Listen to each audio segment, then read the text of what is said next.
8th class exercise 2.1 first problem solve the following equations. ఈ కింద ఇచ్చిన ఈక్వేషన్స్ని మనము సాల్వ్ చేయాలన్నమాట. ఒక్కొక్క ప్రాబ్లమ్ని ఎలా చేస్తాం ఇప్పుడు చూద్దాం.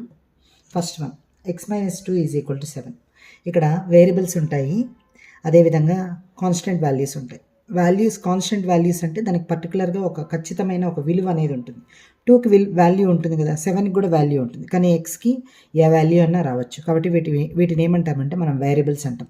ఇప్పుడు ఈ కింద ఇచ్చిన ఈక్వేషన్స్లో ఏ నుంచి జెడ్ వరకు ఏ ఆల్ఫాబెట్ అన్నా ఉండొచ్చు, దాన్ని వేరియబుల్స్ అంటాం ఇక్కడ మనం మ్యాథమెటిక్స్లో. సో ఆ వేరియబుల్ యొక్క వాల్యూస్ని కనుక్కోవాలి. ఎలా కనుక్కుందామో ఒక్కొక్కటి చూద్దాం. First problem x-2 = 7. x-2 = 7. ఇక్కడ మనకి x వాల్యూ మాత్రమే కావాలా, అంటే -2 అవసరం లేదు.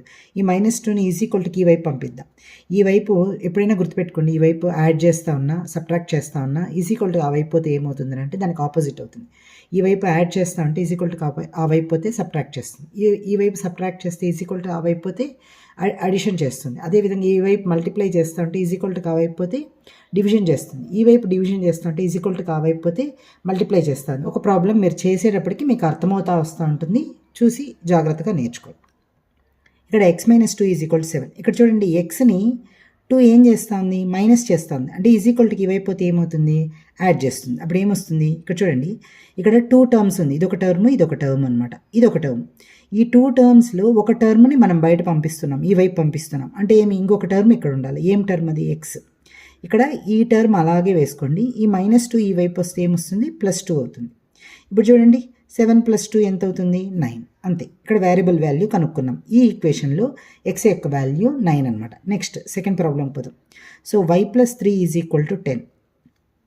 ఇంతకుముందు చెప్పినట్లు ఈ వేరియబుల్ని ఈ +3 ఏం చేస్తుంది, యాడ్ చేస్తుంది, అంటే ఈ వైపు వస్తే కి ఈ వైపు వస్తే ఏం చేస్తుంది, సబ్ట్రాక్ట్ చేస్తుంది. So y = 10. ఇక్కడున్న కాన్స్టెంట్ వాల్యూని అలానే రాసుకోండి. ఈ +3 ఈ వైపు వస్తే ఏమొస్తుంది, -3. అర్థమవుతుందా మీకు? 10 - 3 ఎంత అవుతుంది, 7 అవుతుంది. నెక్స్ట్ ప్రాబ్లం పోదాం. ఇక్కడ చూడండి, 6 = z+2. చూడండి, అంటే అర్థం ఏమిటంటే LHS = RHS, అంటే లెఫ్ట్ హ్యాండ్ సైడ్లో ఉండేది రైట్ హ్యాండ్ సైడ్. ఇది లెఫ్ట్ హ్యాండ్ సైడ్, అంటే 6 అనేది z+2కి ఈక్వల్ అనమాట. అంటే ఈ 6 అనే వాల్యూ z+2 వాల్యూకి ఈక్వల్ అని అర్థం. సో మనం ఇలానే రాసుకోవచ్చు, లేదా ఈ పక్క మార్చి కూడా రాసుకోవచ్చు. మీకు ఎలా చేస్తానో చూడండి. ఇక్కడ జెడ్ని 2 ఏం చేస్తుంది, యాడ్ చేస్తుంది, ఈ వైపు వస్తే సబ్ట్రాక్ట్ చేస్తుంది. ఇక్కడ ఉన్న టర్మ్ ఏమి, 6. ఈ +2 ఈ పక్క వచ్చింది కాబట్టి -2 అవుతుంది. ఇక్కడున్న జెడ్ అలాగే తీసుకోవాలి. 6 - 2 ఎంత, 4. 4 = z, అంటే మనం ఏం రాసుకోవచ్చు, z = 4 రాసుకోవచ్చు. Next problem. 3/7 + x = 17/7. ఇక్కడ కూడా చూడండి, ఎక్స్ని 3/7 ఏం చేస్తుంది, యాడ్ చేస్తాను, కి ఈ వైపు పంపిస్తాం. 3/7 + x = 17/7. ఇక్కడ ఏం కావాలి మనకి, x మాత్రమే కావాలి. 17/7 - 3/7 కదా. ఇక్కడ యాడ్ చేస్తుంది, ఈ వైపు వస్తే సబ్ట్రాక్ట్ చేస్తుంది. ఇక్కడ చూడండి, రెండిటికి డినామినేటర్ సేమ్ కాబట్టి మనకి ఈజీ అనమాట. ఫ్రాక్షన్స్లో డినామినేటర్ సేమ్గా ఉంటే మనము న్యూమరేటర్ని ఈజీగా చేసేయచ్చు. 17 - 3.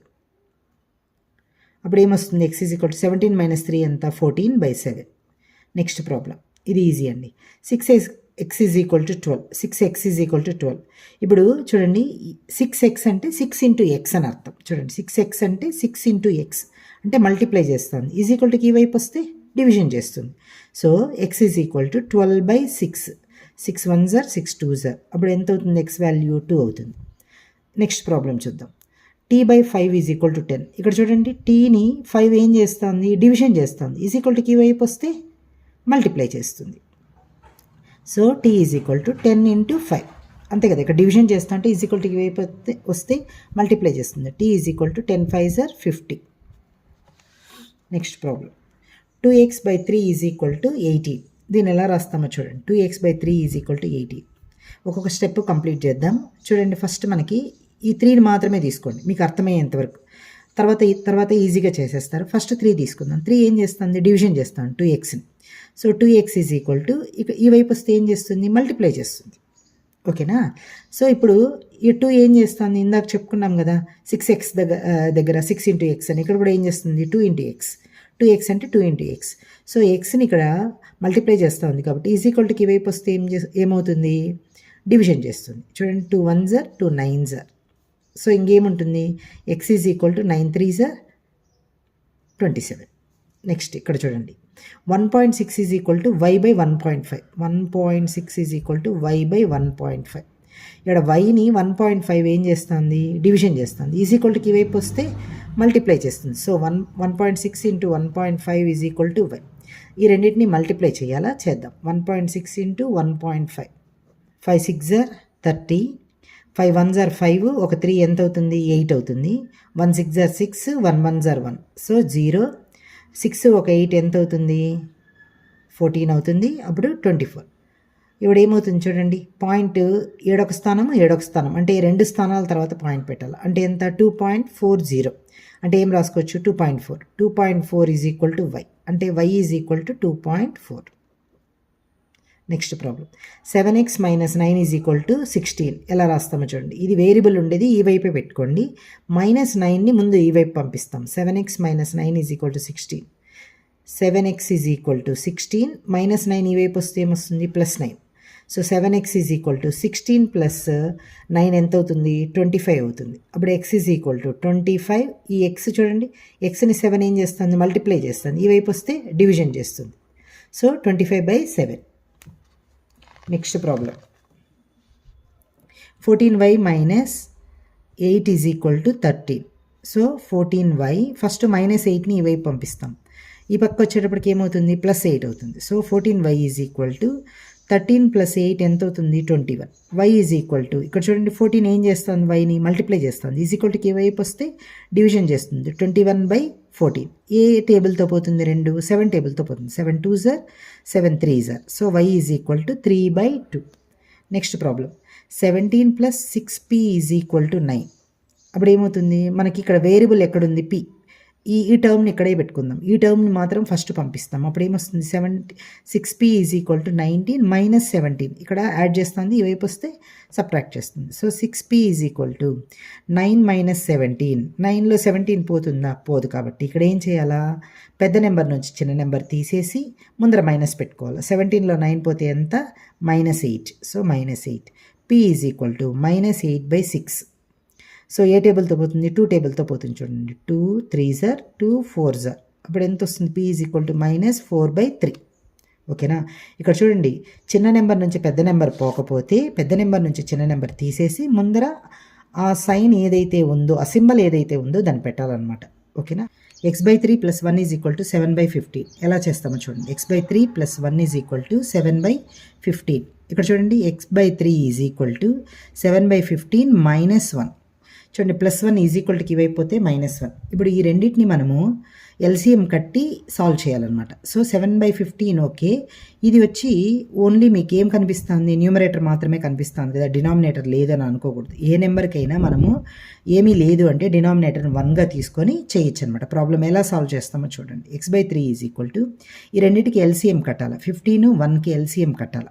సో 15 1s are 1 పోదు కాబట్టి అలాగే తీసుకుంటాం. కాబట్టి ఎల్సిఎం ఎంత అవుతుంది, 15 ఇంటూ 1 ఇంటూ 1 అవుతుంది. అప్పుడు ఎంత వస్తుంది, 15 కదా. సో ఎల్సిఎం ఎంత, 15. ఇప్పుడు ఎలా చేయాలంటే దీన్ని చూడండి, 15 ఎన్నిసార్లు పోతుంది, 15 హౌ మెనీ టైమ్స్, 15 1 టైం. ఆ 1 టైంని మీరు ఏం చేయాలా, న్యూమరేటర్తో మల్టిప్లై చేయాలి. ఇంకోసారి చెప్తాను చూడండి. 15 ఎన్నిసార్లు పోతుంది, 1 టైం, అంతే కదా. 15 1s are 15. అంటే 15ని దేంతో మల్టిప్లై చేస్తే 15 వస్తుంది, 1 టైం. అంటే 1తో మల్టిప్లై చేస్తే 15 వస్తుంది. ఆ 1ని తీసుకొని న్యూమరేటర్తో మల్టిప్లై చేయాలి, అదే అనమాట. సో 7 1s are ఎంత, 7. ఓకేనా. ఇప్పుడు చూడండి 15